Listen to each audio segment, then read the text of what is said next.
NAREP. My name is Gerardo Jerry Asensio. I'm your host to the ESN Network. With me week after week to help you start a productive Monday, my co-host, Carmen Palumbo. Thank you, Jerry. Hola, NAREP family. Yo soy Carmen Palumbo. I am your co-host to the ESN Network, the official talk show of the National Association of Hispanic Real Estate Professionals, a donde el negocio y cultura se conectan, where Latino culture and business opportunity intersect. Now, in this week's episode, some of our local chapter events footage is going to be shown. I love the behind-the-scenes clips that our chapters send us. Now, we can talk about what they do all we want, but when we get to see what's going on around the country every single week, it's totally amazing. Carmen, we're the real deal. We're alive and we're growing. So let's get started. Okay, so this week's clip is from the Bay Area. Now, they recently had a forecast event that is also leading up to their second annual business rally. Actually, we had to get like 50 more chairs. You know what? Hey, Darren. What? Come here. Hey, guys. The event was crazy, right? Forget about it. Nuts, again. I don't know what you guys said. We got a full house. We brought in more chairs. We got 20-ish new members. Great event. Felicidades to the Bay Area crew. And now for the NAREP Minute. Are you ready, Carmen? I'm ready.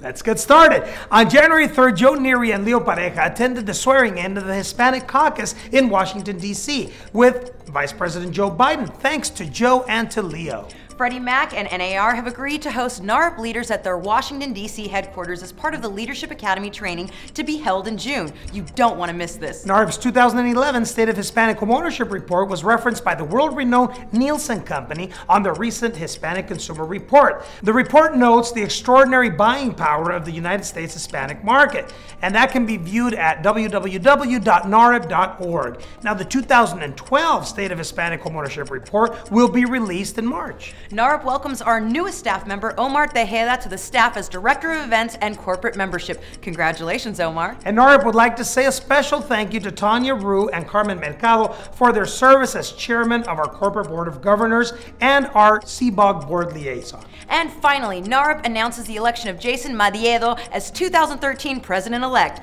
Jason will be installed at the Policy and Hispanic Lending Conference in D.C. A big shout out to our newest esteemed national leader. What are you trying to accomplish? Potentially sell the home. To make sure that the original says we can. I'm Armando for Orlando Business, and today we got Don Juan Martinez back on the set. Thanks, bro. Thank you, Armando. So we're gonna answer one of our Twitter questions. Check out the clip.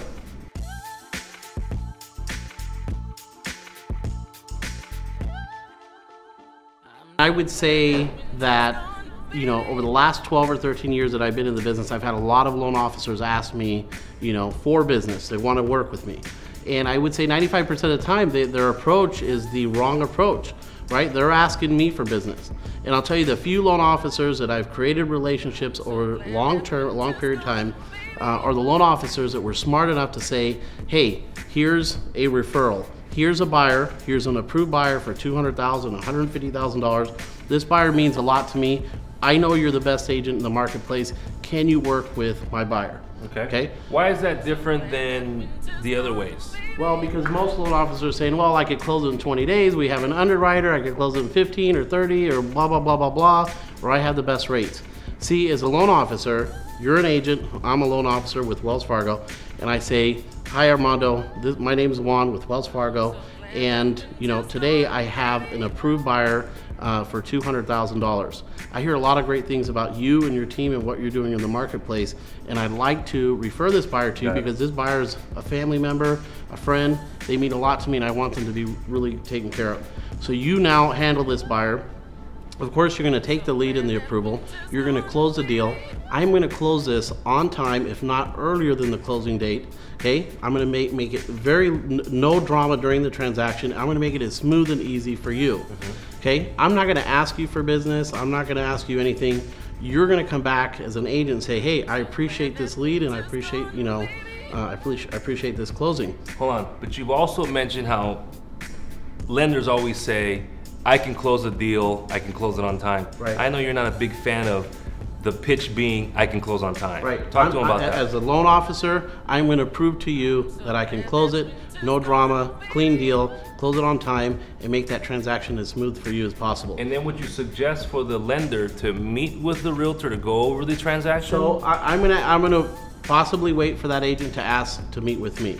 Okay, if they don't, I might refer that second deal. I assure you by the second or third transaction and doing such an incredible service that agent is going to want to work with the loan officer, sit down with them, and that's your opportunity to say, let's work together. So you think it's strategic to go for the top producers and be patient, establish a win-win relationship, instead of going out there trying to get 100 business cards that gets you nowhere. Would you agree with that? Well, most lenders are waiting for agents to call them and work with them and do business with them. If you want to grow your business, you want to expand, you want to go after those producers. More importantly, you want to look at statistics that are showing you what agents are doing buyer transactions. Okay, because me soliciting a listing agent that does 20, 30, 40 listings a year and does no buyer sales does nothing for me. I got it. I want to find the top buying agents in the marketplace, and I want to solicit, I want to work with them, I want to get their business, and that's the way to capture their business. So what you said was start off with referring business. Right. Close on time, no drama. No time, no drama. Meet with them. Absolutely. And just stay productive. That's right. Bro, great stuff as usual, man. Okay. Thank you for stopping by. Thank you. I'm Armando for Hablando Business, y hasta la próxima. You know, Jerry, that's another value of our show. We focus on our lender and our realtor members. That's right, Carmen. Actually, we're all about the entire NAREP familia. Well, now it's this week's tip de la despedida. Buyer's agent. Are you focusing on one particular price range? Because let me tell you, there's different inventory coming up at $100,000 versus say $200,000 versus say $500,000 in your neighborhoods. Do a granular study of what's going on and where there are new buyers, and then go out and try to identify those buyers and capture them to get them ready for when that inventory hits the market. I know that there are multiple offers out there and things like that, but you need to diversify your buyer plan to be able to be successful in 2013. Ese es el tip de su servidor Gerardo Asensio esta semana. And remember, folks, follow us on Twitter and Facebook, and if you still have not subscribed, what are you waiting for?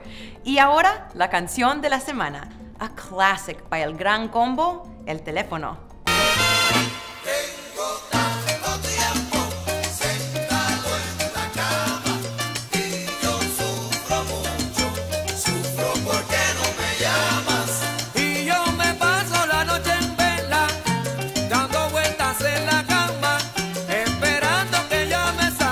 Picture to the face. And you know what? Sorry. Walmart. Let's do it again. I'm sorry. Keep on rolling. I'm Armando for Hablando Business, and today we got Juan Martinez back on. So we got another Twitter request. All right. Show of the National Association of Hispanic Real Estate Professionals. As if I haven't said this thing 100,000 times.